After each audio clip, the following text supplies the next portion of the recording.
Okay, no one is shocked or surprised by the Las Vegas Raiders' horrible loss to the Indianapolis Colts, right? I mean, all of the tank talk aside, you shouldn't be all that surprised. Well, I picked the Raiders to go 10-7 and make the playoffs as a wild card this year. All they have to do is win the next 8 games and they can still do that. Nah, seriously, with the way they're playing right now, the Raiders be lucky to win another game. There was a lot of hype about the new coach and players, but the Raiders have a lot going on. The Colts are the only team in the NFL with more dysfunction than the Raiders right now, and look what happened.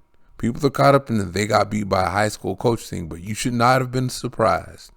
We shouldn't be surprised because morale is low and frustration is high. Listen to Devontae Adams.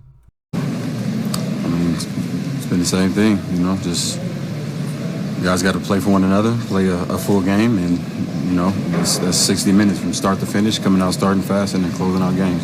Making plays when taking on that burden, wanting to be the guy that, or wanting to be on offense when it's time, or wanting the ball, or wanting to shut it down when you're on defense, just wanting to be the guy that make the play. And, I just don't got enough guys that are fully bought into that right now.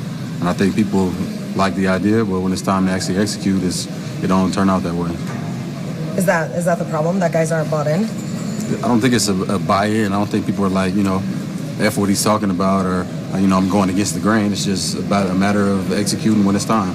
Whether that's early, and 60-minute game it doesn't mean just finishing, that's part of it, but it means a complete game. Every minute of the game, giving it all you got, and it's not about being perfect, because that's not football. Football is the most imperfect, most team sport that there is. So at the end of the day, it's doing your job and making the plays when you call it on and when you get the opportunities, and we just don't do that at a high enough level right now. Adams isn't used to this. He's visibly frustrated because all he knows is he doesn't see a sustained effort for 60 minutes from his team. And every time it's time to win a game, either something or someone goes wrong.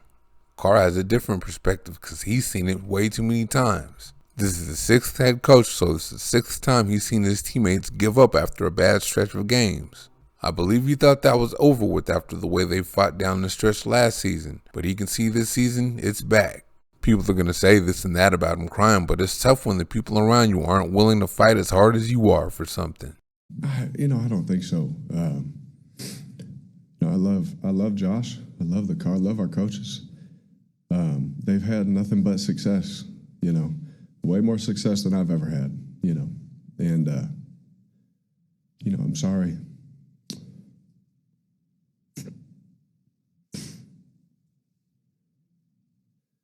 Derek, sorry, continue. To finish that, sorry for being emotional.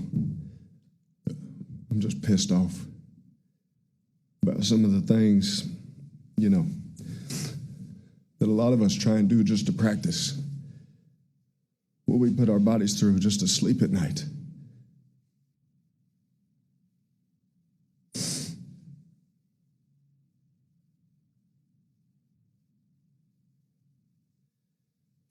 And for that to be the result of all that effort pisses me off. Pisses a lot of guys off. It's hard knowing what some guys are doing. Like I said, just to practice what they're putting in their body just to sleep at night.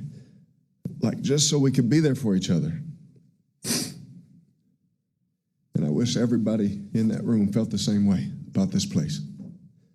And as a leader, that pisses me off, if I'm being honest. There it is right there.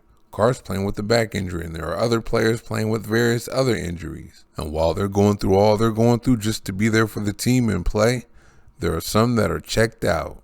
So people are going to say McDaniels has lost the locker room. I'll just say he hasn't gained the locker room yet. Gruden went through the same thing. The players responded to Rich Bisaccia last year because he'd been around 4 years. The word is McDaniels isn't going anywhere anytime soon, so the players that don't buy in, they're not going to be here. And McDaniels is going to have to add some players to make it his team. When linebackers Denzel Perryman and Divine Diablo were in the starting lineup, the Raiders were a top 10 run defense. They didn't give up 100 yards to a running back till they gave it up to Travis Etienne of the Jacksonville Jaguars. And that was without Diablo altogether and Perryman getting injured in the game. Add to that the fact that Blake Martinez retired and they're facing Jonathan Taylor, who's all of a sudden healthy. The Raiders needed at least Perriman or Diablo to face Taylor, but with neither of them, what happened was no surprise. This year was supposed to be such a great year because the Raiders got superstar receiver Devontae Adams to go along with tight end Darren Waller and slot receiver Hunter Renfrow. They were supposed to be one of the top offenses in the NFL, but what happened? Adams, Waller, and Renfrow only played a total of 43 plays together. That's barely long enough to last a halftime. Keelan Cole tried to fill in for Renfrow but couldn't catch the ball, and Foster Moreau dropped what could have been the game-winning touchdown pass trying to replace Waller. Injuries have really hurt the Raiders. The health of Matt Ryan was a factor in this thing too. Say what you want to about Jeff Saturday, but he knew what he was doing putting him back in the starting lineup. What's the big problem with older quarterbacks? It's when the rush comes and they're constantly getting hit, right? Well, that was something the Colts didn't have to worry about because the Raiders don't have a pass rush outside of Max Crosby, who had a sack on the day, and they're not going to have one until someone besides Crosby shows up. Chandler Jones is still missing in action. I don't know what the Raiders are going to do about him. Well, times are tough again. The Raiders have a new coach, so they're rebuilding. I don't care what the talent level is on the team. When you have a new coach, it's a rebuild. The Raiders went to the playoffs last year, but they're doing things completely different from last year. It appears the Raiders also have some guys that would run through a wall for Bisaccia but won't do a doggone thing for McDaniels. So the Raiders need players that can adapt to and fit a new scheme as well as listen to a new voice. Plus they had all those injuries, so you should not have been surprised by what happened Sunday. Thank you very much for watching. See you next time.